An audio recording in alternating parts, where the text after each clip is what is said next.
Just to clarify, the Board of Revision is not structured that way under your proposal. There is and the executive appoints one, the council appoints another, Right. and then, or the council appoints the other two. Right, with all due respect, Harry, to suggest that there's checks and balances in the current system, I mean, it's not there. There's no legislative executive separation. They wear both hats. That's not criticism of the people in office. It's the process, and it's the only form of government in the United States that doesn't have a legislative and executive branch, and no one's been able to explain to me how county government is so unique that they have their own operating guidelines. So, Mayor Brewer. Dan, I find it interesting that this hasn't come up at this point, that the only elected official whose job is protected is the county prosecutor, who has the authority to have investigated any of these acts of corruption, is the lawyer for the county commissioners and all of the county elected officials. And under every single corruption investigation that has taken place in this county, it has not been at the hands of the county prosecutor investigating and going after these individuals. It's been the FBI doing this work. And so I find it interesting that he's protecting his job in all of this and throwing every other elected official to the wolves, when the real accountability comes from the from informed decisions, from informed voters and informed elected officials getting into the nuts and bolts of what they're doing, what they're supposed to do. There is an inherent corruption in this system that exists, and the system in itself, these county CEO form, if you look at their proposal, they took out a piece, and I believe it's under 11, that allowed the, let me just, if I could read it for you for a second here. They took out a provision here that... if it's not in there, why are we reading it? It's here. Oh, it's here. Yeah, what they did was it was a strike-through. Uh-huh. There was a piece that indicated that if a person failed to report corruption, they would lose their jobs. They kind of did a strike-through to that one. There really is no provision in this to focus on corruption, and having the county CEO with investigative authority along with the county prosecutor is not real accountability. There's a call in your charter, Mayor Zannotti, for the establishment of a code of ethics, but that's vague enough to have either a lot of teeth or none at all. But that, well, first of all, again, with all due respect to Mayor Brewer, he makes a lot of characterizations that go unchallenged, and then they become facts. He has an older copy. There's 1,000 copies different of rough draft copies. It was a work in progress. To suggest that the prosecutor, who's a member of our commission, individually threw other elected officials under the bus and protected his own office is a mischaracterization, and it's not fair. So I just want to make that clear. But now to the... I mean, why is the prosecutor still in an elected position but the sheriff isn't? Because the belief is that the prosecutor's office does need to have the independence. Okay, it has to have the independence to be able to prosecute and to provide not only prosecution for the elected. I mean, Mayor Brewer talks about he says corruption drives this, but then he criticizes about not prosecuting the corruption. It's not about corruption. It's about the prosecutor's office has a specific function. It ought to be independent of the council's ability or the single executive. So we believe it was a strong, unanimous opinion that needed to be independent. We debated the sheriff at great length.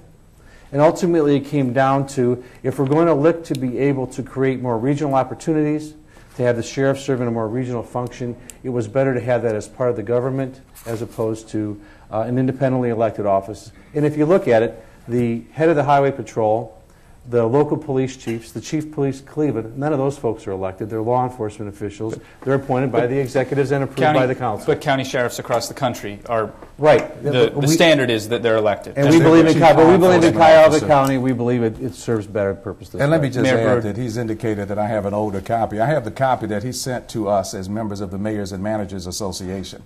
So if he has another copy that has been addressed after that, I'd like to see. Well, Mayor, if you'd signed the petition, it would have been attached to the petition. So that was the latest there copy. You go. Let's take another question. I thought it was interesting. Mayor Zannotti mentioned there were a number of dirty looks, and I have to admit I was guilty of one of those dirty looks. And it came when both of you keep saying, because 80,000 people signed this petition, they must, want change or whatever. And it's possible that those 80,000 could end up voting for the Charter Review Commission. And I just need to ask you to clarify, when people sign a petition, and I'm really doing this for people that may be confused. Are you asking a question or making a speech? I'm going to ask a question. Okay. So the reason that you keep saying these 80,000 people, Do you believe that these 80,000 people who signed the petition signed it because they supported your county reform issue or because they wanted to see it on the ballot? That's the question. Okay. I believe they supported it because they want to see it on the ballot. And that's all we asked them to do. We didn't ask them to vote for the county charter review. That comes in November. We asked them to look at the work that we've done and agree to put it on the ballot. All we've ever asked through this whole process is give the voters the opportunity to vote on it. We're assured of nothing except on November 3rd, the people of Cuyahoga County are going to have the opportunity to vote on our ballot, on our issue, because the people of Cuyahoga County signed the petitions to put it on. There's no assumption of a yes in any of that. Hey, Dan, could I address as well, because I'm the other one who had said that, and thank you for the question. From my point of view, I believe people signed it because they wanted change. They wanted to have this on the ballot. And what I've heard from the Real Reform Done Right, the so-called committee, is an unwillingness to defend the status quo, but no plan proposed either. And so people were presented with a real plan, and they signed in order to put that on the ballot. Now we do have the discussion, as the mayor said, of whether or not to pass it. So thank you for a very good question. Let me take one last question, I think. This may have been partially asked and answered. What happens if both proposals pass? And as part of that answer, there are 4 potential ways of voting. Yes, no, no, yes, yes, yes, no, no. What position are you taking? Well, you have another problem. You have another problem. You have another 15 more decisions to make because you'll have a slate. I think it's fair to say that we really don't know what's going to happen if they both pass. And I'm not going to. I think if you're an attorney in this room, you may find yourself busier. Yeah, I mean, and I think, I just think we don't know what's going to happen. It will cause great confusion. There probably will be some legal discussions over it, and it could make 2010 very difficult for the residents of Cuyahoga County if they both pass. But I think we won't know until after that happens. It's democracy in action, isn't it? Process. Yeah. Well, I think we'll leave it there. Jan Roller, president of the City Club, thank you very much. And thanks to all of our panelists.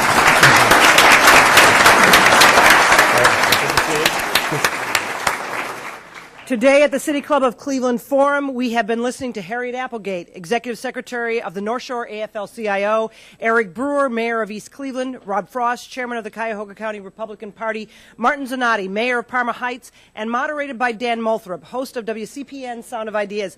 Thank you, panelists. Thank you, ladies and gentlemen. This forum is now adjourned.